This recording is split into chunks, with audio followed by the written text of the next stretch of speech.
What's up? Ian from Powerhouse Miniatures, how you doing? Back today with a real quick one on airbrush, well just some basic tips on airbrush. Basically it's going to be like a Zenithal highlighting thing of Patriarch goes off from Deathwatch Overkill, it's this dude. So got them, I'm using Vallejo Game Air paints. So first one is Imperial Blue by Vallejo Game Air, like a dark blue, really nice. And then Magic Blue from Vallejo Game Air, exactly as it sounds, magic. Really cool. And then Vallejo Airbrush Thinner. So I've got my little cleaning station, which is this thing. Hopefully you can, you don't really get it, but it's like a cleaning thing for the airbrush because cleaning is really important. Then I use a Harder and Steenbeck Ultra. I got this one on offer. It's a bit scruffy at the minute. Need to really clean that out. Just clean there. It's perfectly fine. Obviously, just got to clean the little the paint container thing out, the little cup. So yeah, I got it on eBay on offer, which is really good. It was like 70 quid or 65 quid and then postage, which is about the cheapest I've seen them.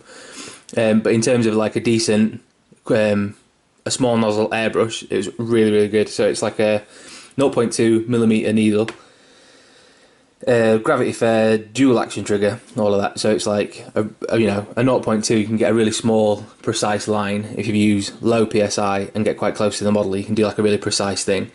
Harder and Steenbeck are obviously a really good make of airbrush, but in terms of it being a high priced one, they go right up into the the £300–500 sort of thing. So that's one of the lower end brushes. And other than that, I use an Iwata Neo, which has got a 0.35mm needle. So between them two, you can get a good effect. So first off, this guy's, as I said, been just painted all over with Midnight Blue. Sorry, it was Imperial Blue. That's it. Just like a real dark one. And that's perfectly dry, so that's all I've done, just primed it black, Chaos Black from Games Workshop, and then that. So first, there's two things with the airbrush. It's the angle at which you hold the brush. So imagine it's, perpendicular to the page.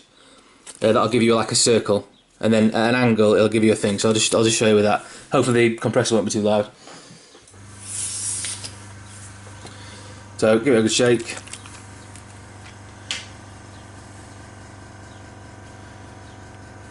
4 or 5 drops of that,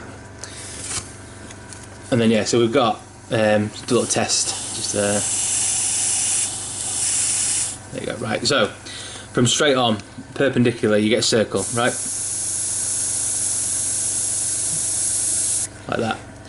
So the longer you leave it down, just that for an example, you get a much more concentrated paint in the centre, and then it fades off really nice towards the edge, which is what people want. And obviously you can make a real smooth blend really quick. This is spitting just a little bit around the edges, unless it's a really subtle transition. Obviously the difference between the white and the blue is quite extreme, so these little spots show up quite a bit, but I've never had a decent airbrush, even a really expensive one, that's not really done that. So again, clean your airbrush properly, but that's it. So you got that straight on, just to make a circle. The further you go away, the bigger circle. And then with the trigger as well, if you half pull it back, you get a small thing, and when you fully pull it back, you get the full effect. So this is like a little bit of the trigger. If you see, it builds up the thing much slower, and then up real close you can get a real thin line, so you can draw yourself a little thing like a pen, or from further away you get a big thing. And then so basically it's about manipulating how far away versus how far the trigger is back. So one of those sort of things. And then the other one, other than a perpendicular angle, is to go from a 45 degree, so like from the side, like this sort of thing, and you get like an arc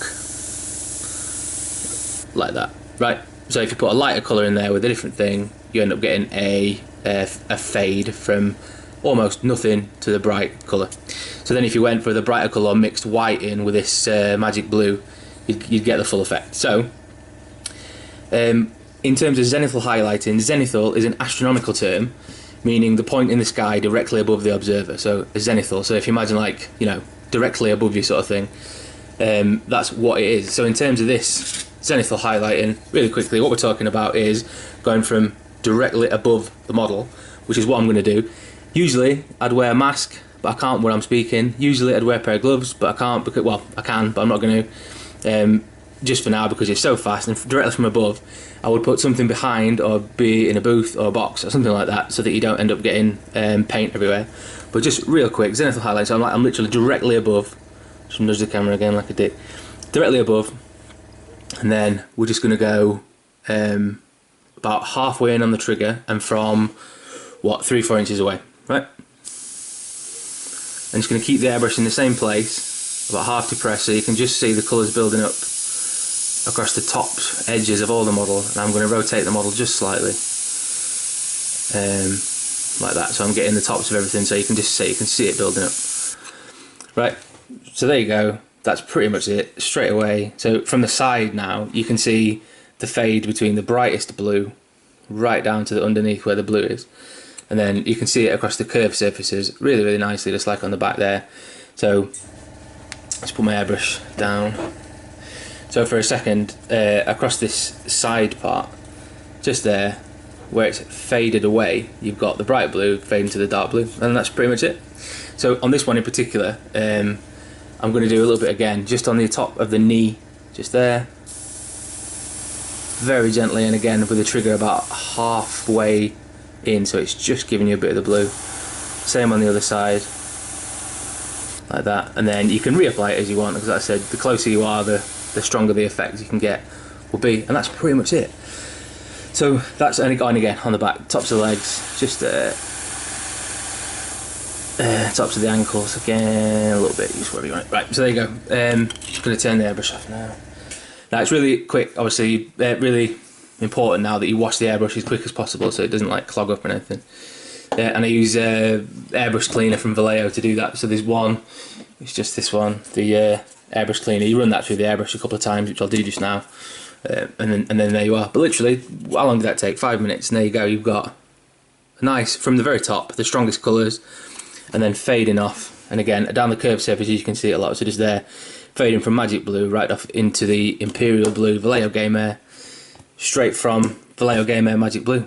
Done. So that's it. Cheers for watching. I'll be back again today, tomorrow, probably tomorrow actually, with how to paint like a Raven Guard black armour sort of thing, like a black armour. And then whatever else, I'm not sure yet. Episode 2 of my podcast is out, so watch that, Powerhouse Radio. And that's pretty much it. So yeah, cheers for watching, have a good day.